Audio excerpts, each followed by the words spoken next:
Kalau sudah rezeki, ya ndak akan pergi dari kita. Hidup ini kita masing-masing sudah ada jatahnya.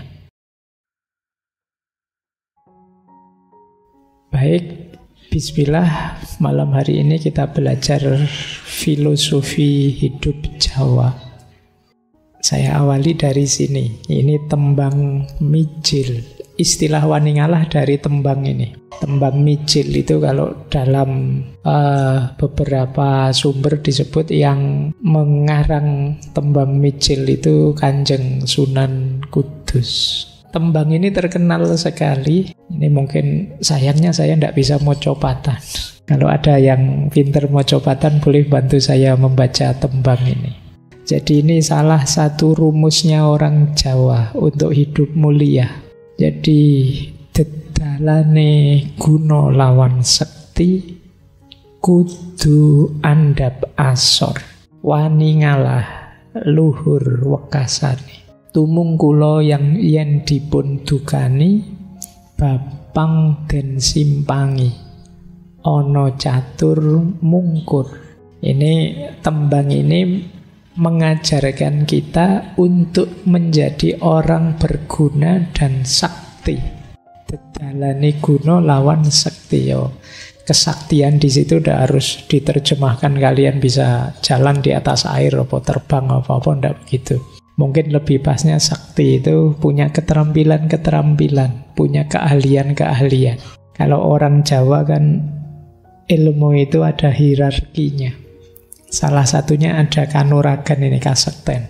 Yang kalau zaman sekarang mungkin penerjemahannya kita bisa apa, punya skill apa, punya keterampilan apa. Kan ada, mungkin pernah saya sampaikan juga ya, tataran ilmunya orang Jawa itu.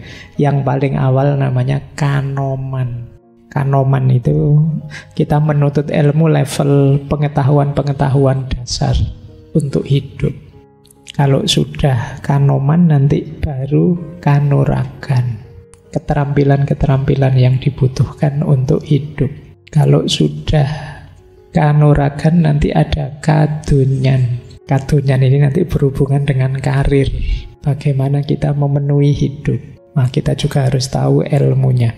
Kalau sudah sukses di kadunyan, kita perlu naik juga ke level yang lebih tinggi namanya kasepuan. Puncaknya keilmuan Jawa namanya kasampurnan. Bandingkan leveling ini dengan kalau di tasawuf itu ada syariat, torekot, hakikat, dan ma'rifat. Ya itu nanti kapan-kapan kita bahas ya. Kalau saya jujuk ke situ kalian nanti tiba-tiba pengen jadi wali. Kita awali dari yang basic dulu, menata mental kita dulu. Antara lain lewat latihan ngalah ini. Jadi dedalane guna lawan sekti, jalannya kita jadi manusia yang berguna dan sakti. Di situ saya terjemahkan sakti itu berkualitas. Karena keterampilan kita yaitu kudu andhap asor. Dasarnya ini. Andhap asor itu rendah hati, sopan santun. Jadi adab dan akhlaknya dikedepankan. Itu kalian akan jadi orang berguna dan berkualitas. Jadi ndak kesusu sombong. Ndak kesusu merasa bisa, merasa besar. Wong apalagi ini masih tahap belajar.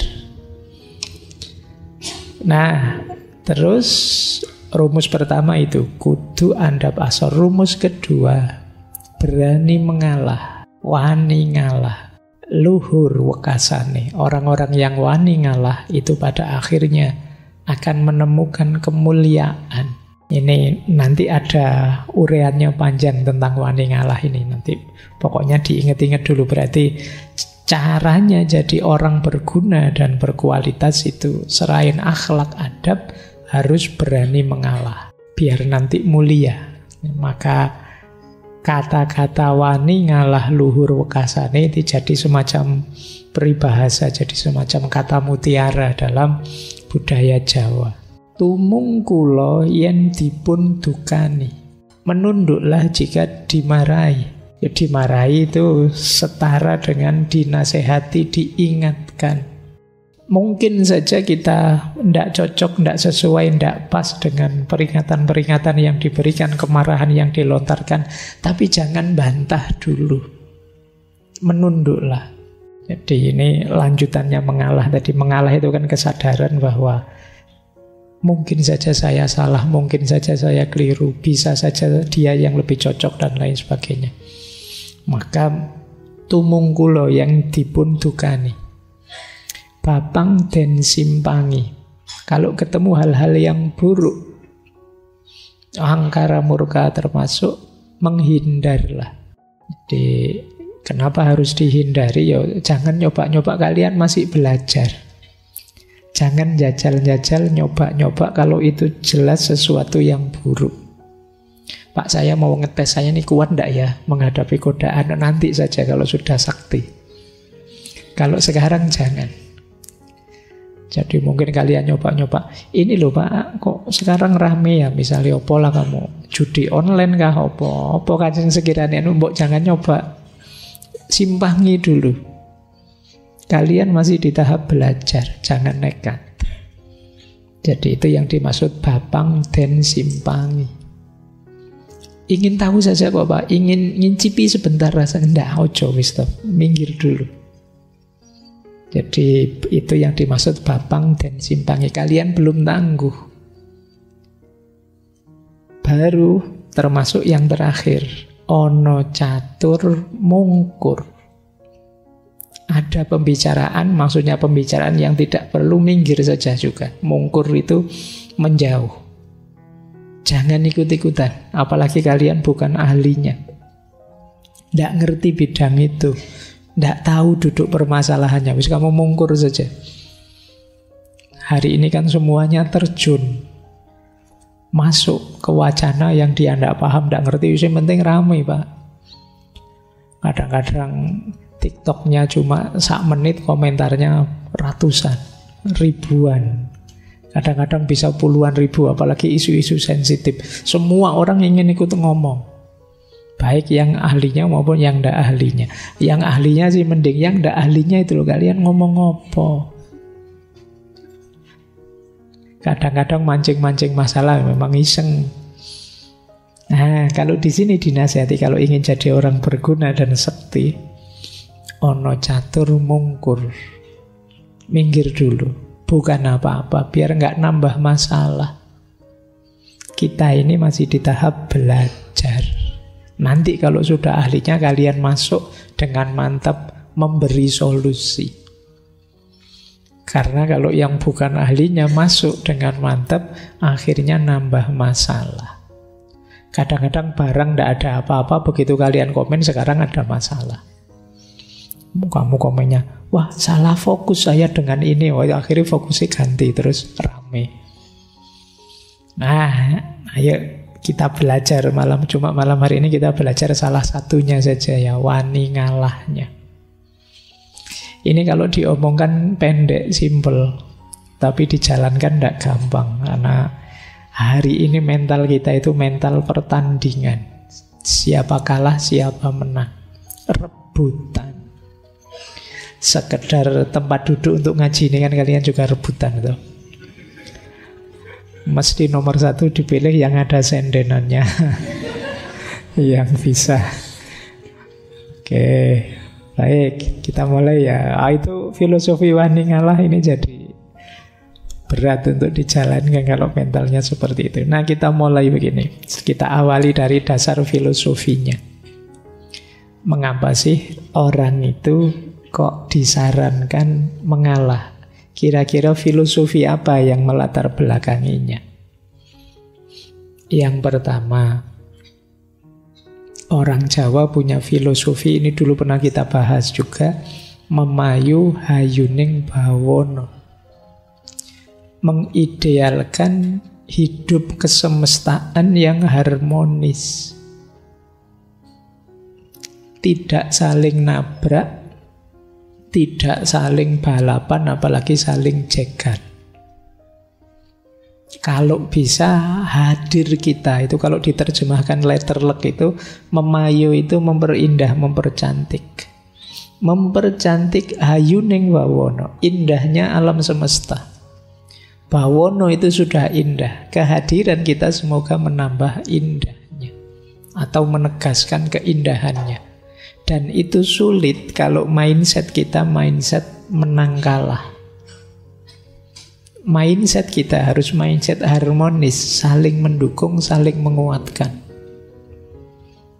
Jadi kalau jegal-jegalan, ya akhirnya kita relakan saudara kita jelek, saudara kita buruk, saudara kita jatuh. Yang penting aku kelihatan baik, aku kelihatan unggul. Atau balapan, atau saling jegal. Nah, di titik ini maka filosofi wani ngalah tadi jadi relevan. Jadi yang ada di pikiranku adalah kenyamananmu, kebahagiaanmu, ketentramanmu. Engkau juga begitu. Itu akhirnya yang terjadi apa? Bukan saling jegal, tapi saling mengalah. Sampean dulu, Anda monggo sampean dulu, ndak enak saya. Nah, jadi hidupnya jadi tidak kemerungsung. Kita yakin bahwa saudara kita tidak akan mengkhianati kita, yang sana juga begitu. Orang bisa saling mengalah itu pasti diawali saling percaya.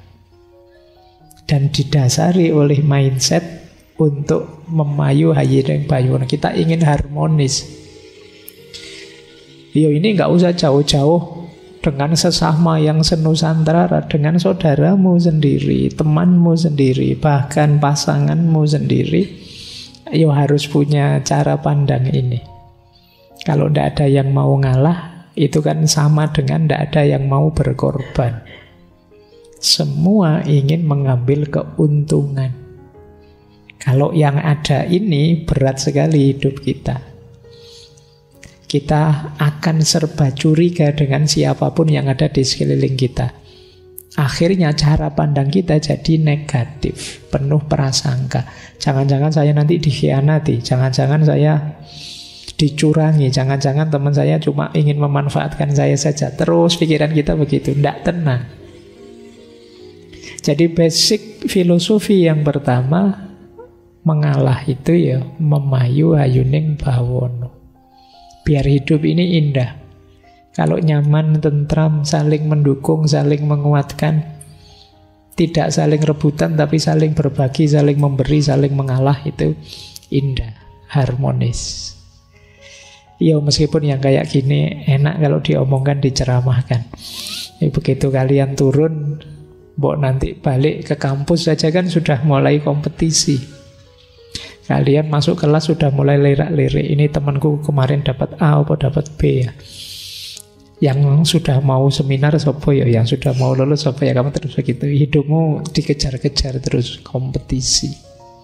Nanti begitu lulus ganti, kamu lirik kiri lirik kanan, yang sudah nikah sopo ya. Nanti begitu nikah, nanti baru lagi yang sudah punya anak duluan, yang mapan duluan ya siapa. Kamu kompetisi tidak ada habisnya. Sampai nanti usia tua 60-an, 70-an, kamu juga masih lirik-lirik. Ini yang mati duluan sopo ya. Loh, kapan kamu istirahatmu, menikmati hidupmu, tiap hari kompetisi? Baik, yang kedua, ini juga termasuk yang diomongkan enak, tapi kita sadar tapi tidak operatif. Kesadaran bahwa kalau sudah rezeki, ya tidak akan pergi dari kita. Hidup ini kita masing-masing sudah ada jatahnya. Jadi kesadaran ini kalau ada dalam diri kita, mengalah itu lebih mudah. Jadi kita tidak akan tergoda untuk berkompetisi apalagi secara curang. Kalau memang jatahku, kalau memang rezekiku, siapapun akan menghalangi, tidak akan bisa. Kalau sudah ditetapkan oleh Allah, ya sudah, kita akan ketemu dengan rezeki kita itu. Loh, ini sudah lama kita tahu teorinya, tapi kita sering tidak sadar dalam praktek hidup sehari-hari. Jadi seolah-olah kalau kita merasa milik kita, jatah kita, merasa dirampas orang, terus kita kumat ndadi kaya kehilangan apa. Padahal kita tahu kalau itu jatah kita, ya pada akhirnya akan kembali ke kita. Ini filosofi kedua. Semoga nanti tidak ada yang tanya, kalau gitu kita santai saja ya Pak, males-malesan saja ya Pak. Nah, pikiranmu mesti ke situ nanti. Nanti dulu kita pahami pelan-pelan. Baik, jadi tapi kan kita menerima kalau saya bilang hidup kita ini masing-masing sudah ada jatahnya. Sampai di sini dulu saja, jangan ditafsir aneh-aneh. Kalau oke, berarti kita lebih mudah untuk bisa mengalah. Tapi kalau mindset kita tidak bisa Pak, jatah itu ya harus kita rebut. Hidup ini rebutan. Siapa paling aktif dia dapat paling banyak. Ya tidak tahu lagi kalau mindsetnya berbeda. Makanya bulan ini saya kasih judul cara pandang yang berbeda. Ini yang kedua. Yang ketiga, ini nyambung memayu hayuning bawono tadi. Orang Jawa itu sangat mengutamakan solidaritas sosial. Kerukunan, keguyupan, itu jadi nilai yang sangat diutamakan. Itulah kadang-kadang ada orang kritik, wah orang Jawa itu kok seneng basa-basi ya, kalau di depan senyum, tapi ya malah. Karena mereka lebih mengutamakan keguyupan. Jadi ndak apa-apalah ada yang ganjel, ndak apa-apa saya ada ndak enaknya, tapi jangan sampai kebersamaan ini pecah. Nah, itu yang menyebabkan kadang-kadang orang kritik begitu tadi. Nah, kalau kita filosofinya kebersamaan, nanti tabrakan dan saling jegalnya mesti agak berkurang. Jadi mengutamakan solidaritas sosial. Tidak apa-apalah saya pilihannya ini, kamu pilihannya itu. Kita masih temen toh. Jangan sampai hanya beda pilihan terus kita pecah. Padahal nanti yang kita pilih terus ganti kubu. Kamu sudah terlanjur gegeran, kamu sudah terlanjur marah-marahan sejak 5 tahun yang lalu, sekarang mau diperpanjang lagi. Nah, ayo kita kedepankan solidaritas, kebersamaan. Apapun yang terjadi kan tidak mengubah kenyataan bahwa kita ini bersaudara. Kita ini sama-sama ada di ranah yang sama. Kita ada di lapangan yang sama. Terus yang keempat, jiwa mengalah itu bisa tampil dengan mindset, apa sih dunia ini? Ada yang lebih hakiki yang harus kita perjuangkan. Jadi kalau sekedar kejayaan duniawi, kemewahan duniawi, kesuksesan duniawi, monggo saja. Saya tidak rebutan. Ini mindset, kesadaran bahwa ada yang lebih hakiki dalam hidup ini. Jangan sampai dibalik. Harusnya dunia adalah bekal kita untuk akhirat yang lebih hakiki. Kalau dibalik nanti yang akhirat kita korbankan demi kejayaan duniawi. Nah, ini namanya orang yang sadar ada yang lebih hakiki. Jangan sampai kita mengorbankan yang ini. Bahwa kita harus memperjuangkan pilihan dan aspirasi kita, iya. Tapi jangan mengorbankan yang lebih hakiki. Misalnya terus kalian bikin berita-berita hoax. Itu kan mengorbankan yang lebih hakiki. Kamu tahu bahwa itu bohong, tapi kamu blow up saja, mumpung menguntungkan pilihanku. Nah, ini berarti kesadaran ini tidak ada di kalian. Kalau kesadaran ini tidak ada, sulit orang ngalah. Jadi orang ngalah itu karena sadar yang dia pasrahkan, yang kemenangan yang dia berikan ke yang lain, itu bukan sesuatu yang hakiki. Monggo sajalah kalau cuma uang, kalau cuma ketenaran, kalau cuma kejayaan, kesuksesan duniawi, monggo saja. Saya ndak kemerungsung untuk rebutan di situ. Nah, ini kesadaran akan yang lebih hakiki. Kemudian ini juga kuat di Jawa, rasa malu dan harga diri. Malu kalau saya ini kelihatan kemerungsung sekali, kelihatan semangat sekali mengejar yang duniawi. Nah ini rasa malu. Nah, malu saya kalau masih tergoda dengan yang itu, malu saya. Malu ini sebenarnya kelihatan sederhana, tapi kalau dalam dunia tasawuf ini makomnya tinggi. Orang bisa jadi orang baik itu antara lain karena masih punya rasa malu. Pingin sih ya korupsi, tapi malu ah. Nanti kalau ketahuan betapa jatuh hancur semuanya. Nah, ini rasa malu. Boleh nanti kalau ada yang pingin nulis tesis ya, malu sebagai solusi pemberantasan korupsi misalnya. Nah, karena orang kalau sudah tidak tahu malu itu sulit direm. Yang bisa ngerem merasa dalam dirinya sendiri, rasa malu tadi. Makanya dalam tasawuf itu ada makom namanya muraqabah. Makom muraqabah itu makom seseorang yang merasa diawasi terus oleh Allah. Karena merasa diawasi terus oleh Allah, maka dia merasa tidak nyaman, malu kalau melakukan yang buruk-buruk. Jangankan yang buruk-buruk, yang tidak pantas saja kadang juga malu. Kenapa? Sadar bahwa Allah selalu lihat saya. Meskipun di kamar sendirian, tidak satu pun orang tahu. Tapi kan Allah tahu ya, malu nanti. Meskipun tidak ada CCTV-nya, tapi CCTV-nya Allah kan selalu on. Nanti di akhirat diputer. Malu kita ya kalau dilihat. Nah ini rasa malu.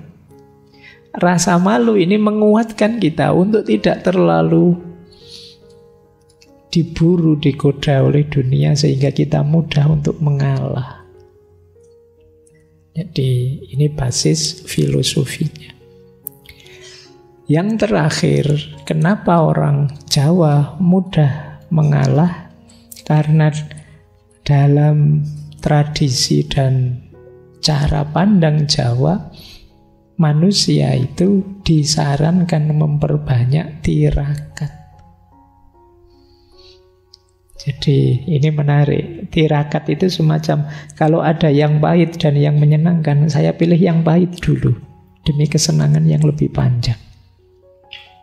Itu logikanya orang tirakat. Seperti orang puasa. Saya punya uang sih, makan sehari 3 kali bisa, tapi saya milih puasa saja, biar nanti bisa buka puasa.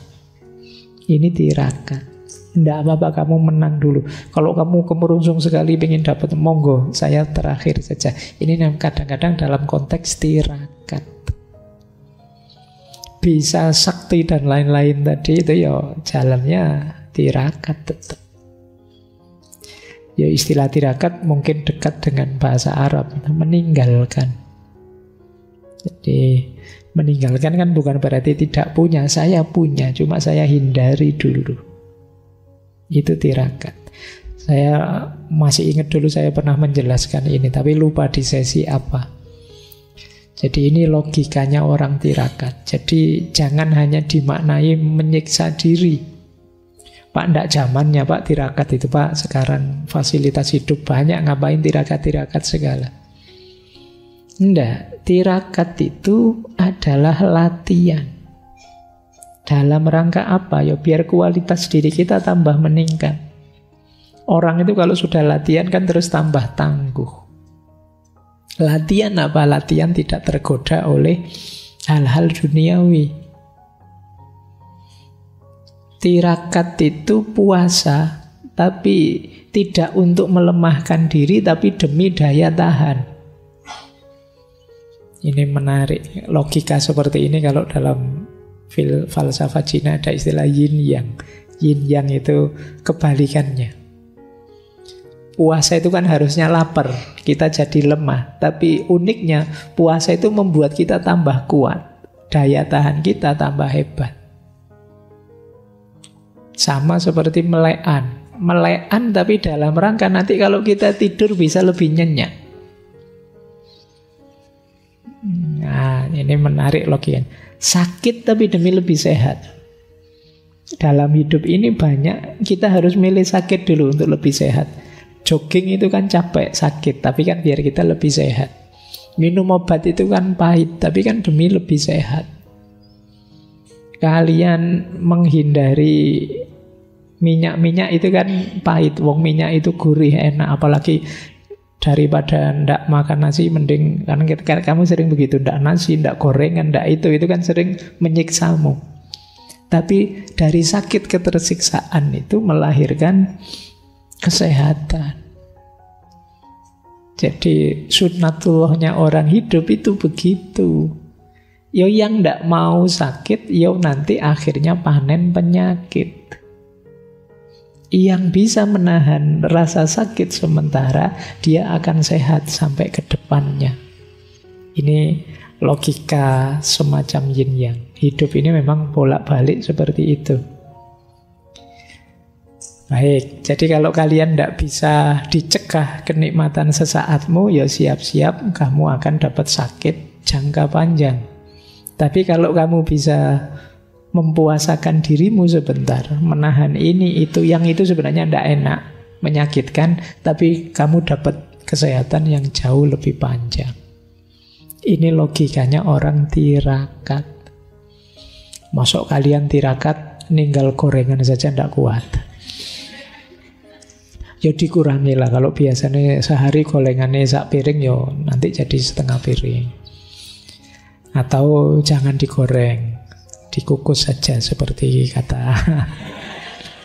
Ya, lo kan itu lebih sehat. Jadi yang penting ini, kalau bahasa agama ini semacam sunnatullah. Ya sunnatullahnya orang hidup memang begini. Kalian menerima atau tidak. Tirakat itu kadang nyepi. Tidak dalam rangka melarikan diri dari keramaian, tapi dalam rangka nanti kalau kembali kita lebih tangguh menghadapi keramaian. Kadang kita meninggalkan ini, meninggalkan itu, tapi dalam rangka mendapat kemanfaatan lebih besar setelah kita kembali. Kita mungkin tirakat dengan cara sodakoh ini, sodakoh itu, memberi ini, memberi itu. Tapi jangan lupa, ketika kita melepas banyak hal, kita juga mengalami banyak kelegaan. Melepaskan itu kan melegakan. Selama ini kita punya banyak beban, tapi begitu kita lepaskan kan kita lega. Anak-anak muda menerjemahkannya kebebasan. Jadi kalian kadang-kadang berjuang demi kebebasan tapi pelit. Pelit itu berarti kalian diikat oleh banyak hal, tidak mau berbagi. Ya kalau begitu kalian sebenarnya tidak merdeka. Kalian tergantung pada banyak hal duniawi yang kamu miliki. Akhirnya kamu pelit. Ya Pak, cirinya orang bebas, orang merdeka itu tidak pelit. Dia tidak terikat dengan hal-hal duniawinya. Baik, jadi mengalah di antara filosofinya adalah tirakat dalam rangka melatih diri kita. Nah, sekarang kita belajar simbolismenya. Ada dua simbolisme yang sering dipakai untuk menjelaskan kenapa kita harus mengalah. Yang pertama simbolisme bumi, dan yang kedua simbolisme tandur. Kita belajar yang bumi dulu ya. Bumi ini banyak sekali dipakai simbol, termasuk dipakai oleh Semar. Semar itu simbolnya bumi. Apa sih istimewanya bumi? Bumi itu tangguh. Dia diinjak-injak oleh banyak orang, tapi dia tetap diam, tidak marah. Kita menjajah, melakukan angkara murka di atas dia, tapi dia tetap mau menampung kita. Bahkan bumi kan nilainya semakin mahal.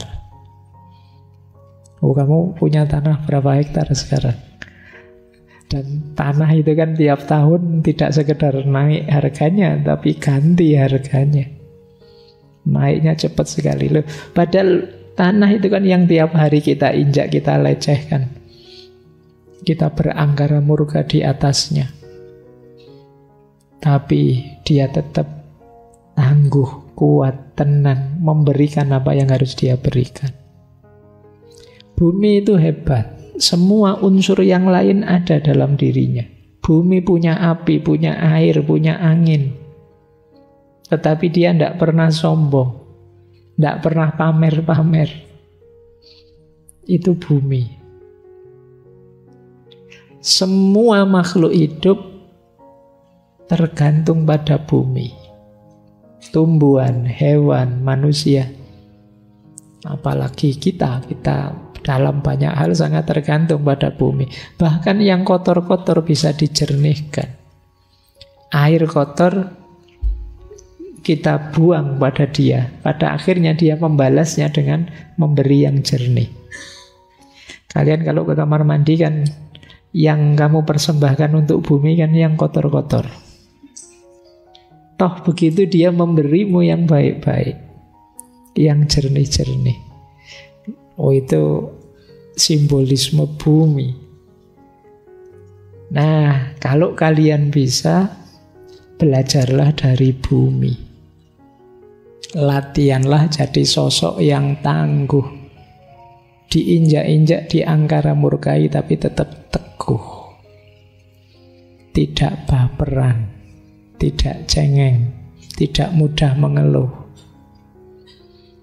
Dilempari orang dengan keburukan-keburukan, tetap memberikan kejernihan-kejernihan. Punya banyak kemampuan, punya banyak modal besar, tapi tidak pamer. Kita berbagi apapun yang menumbuhkan, yang produktif, menghasilkan. Jadi ini cirinya bumi. Ayo kalian latihan ya, jadi ardun, jadi bumi. Saya lanjutkan, jadi orang yang mengalah itu orang yang punya mentalitas bumi. Dia tidak berpikir kenyamanannya, dia tidak berpikir keberhasilan, kesuksesan, kebesaran dirinya. Dia puas dengan bisa melayani dan memberi yang terbaik. Itu wataknya bumi. Kita lanjutkan. Jadi ini simbolisme wani ngalah yang pertama. Simbolisme kedua, tandur. Semoga di sini ada yang anaknya petani ya. Mungkin ya banyak kalau dari wajahnya. Ya, kalian anak-anak petani kan ngerti orang tandur, menanam padi. Simbol tandur itu persis menunjukkan simbol mengalah. Tandur itu berjalan mundur. Tapi mundur itulah hakikatnya maju. Yo kalau ada orang nanam padi kok maju, ya, nah, yo karena istilahnya bukan tandur kalau gitu, tanju, nanam sambil maju. Jadi simbolisme ngalah itu kan begitu. Kan ada istilah mengalah untuk menang. Jadi justru dengan saya mengalah, saya menang. Jadi bukan berarti kalah. Nah ini simbol pertama. Jadi dia dilakukan harus secara mundur. Saya enggak apa-apa, kamu duluan enggak apa-apa. Justru ini kita hebat. Mundur itulah maju sebenarnya. Dengan orang mau menanam mundur, di situ nanti dia panen. Tapi kalau dia tidak mau menanam mundur, ya tidak jadi panen. Yang kedua, filosofi tandur itu menanam mundur, tidak sembarangan mundur. Kamu harus, saya itu sejak tadi nyari kata-kata yang pas ya. Basa Jawane jengking. Apa bahasa Indonesianya jengking ya? Saya nyari saya tadi. Ya saya maknai menunduk gitu saja ya. Cuma jengking itu ya ambo. Pokoknya jengking ya. Ini bahasa Jawa wisan. Maksudnya apa? Menunduk, tidak menengadahkan dada. Kalau kamu nandur kok sambil metendeng, ndak sido nandur. Jadi berarti apa? Perjuangan hidupmu nanti antara lain ditentukan oleh perilakumu andap asor tadi. Pak, saya mau ngalah Pak, tapi ngalahmu sambil metendeng, tidak jengking. Ya wis ini, kamu yang menang. Itu yang dikasih juga ndak mau. Jadi kamu harus punya filosofi jengking tadi. Sungguh-sungguh serius dan merendahkan diri. Jadilah orang yang rendah hati. Ini filosofinya Tantur. Dan menarik, dalam aktivitas menanam padi itu terkandung pola hidup religius. Petani itu kan ikhtiarnya hanya dalam aspek menyemai, menanam, memupuk, menyiangi. Setelah itu selesai. Tinggal menunggu ketetapannya Allah apakah nanti panennya bagus atau jelek. Persis dengan jalan hidup kita. Setelah ikhtiar maksimal ditetapkan, setelah itu kita pasrah, tawakal dan ridho apapun yang diberikan oleh Tuhan. Nah, ini filosofi Tantur. Jadi untuk memahami ngalah ada dua filosofi yang sering dipakai sebagai simbol, yaitu bumi dan tandur. Oke ya, bolehlah nanti teman-teman latihan ya tandur itu. Boleh sekedar rekreasi, kan sekarang banyak desa-desa wisata itu menyediakan fasilitas sekalian latihan tandur itu. Bukan apa-apa, coba rasakan capeknya. Nggak usah banyak-banyak, kamu berapa baris saja nanti rasakan capeknya. Saya nggak jamin kalian kuat setengah bagian saja dalam waktu sehari. Mesti kamu ngundang tukang pijat setelah itu. Kalau nggak biasa. Nah, semoga yang malam hari ini hadir masih ada yang pingin jadi petani. Jarang sekali ya anak-anak hari ini yang masih minat jadi petani. Padahal dulu waktu kita belajar beberapa filosofi besar dunia, termasuk Zoroastrianisme, itu kan di situ dijelaskan profesi paling mulia itu petani. Jadi, loh Pak, kok bukan guru Pak? Iya Pak, guru juga susah kalau ndak ada nasi, nggak ada makanan. Jadi tetap penopang semuanya itu petani. Jadi ayo kalian, semoga masih ada tetap yang maulah untuk, yo ndak harus kalian sendiri yang nandur, tapi ngopeni dunia pertanian. Baik, kita lanjutkan. Ini masih panjang membahas wani ngalahnya. Sekarang kita belajar beberapa hakikatnya. Apa sih hakikatnya orang mengalah itu? Ada beberapa, catatan saya mungkin ada 6, ada 7. Yang pertama, orang ngalah itu sebenarnya dia sedang bertarung mengalahkan egonya sendiri. Secara natural, manusia dengan egonya itu kan sebenarnya menuntut ini, menuntut itu. Ingin sukses, ingin berhasil, ingin meraih ini, ingin meraih itu.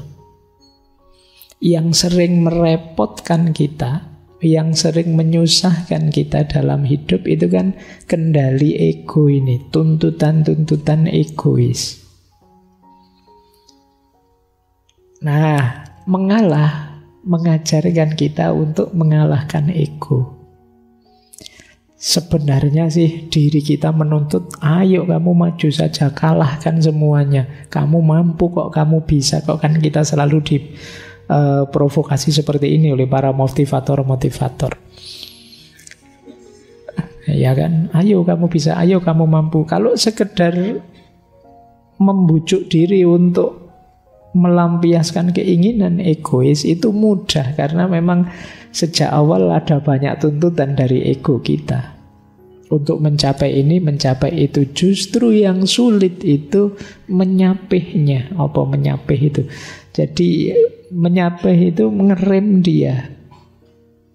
Itu lebih sulit. Nanti kalian rasakan bedanya mengendarai ego dan mengerem ego. Itu akan jauh lebih berat ngerem ego.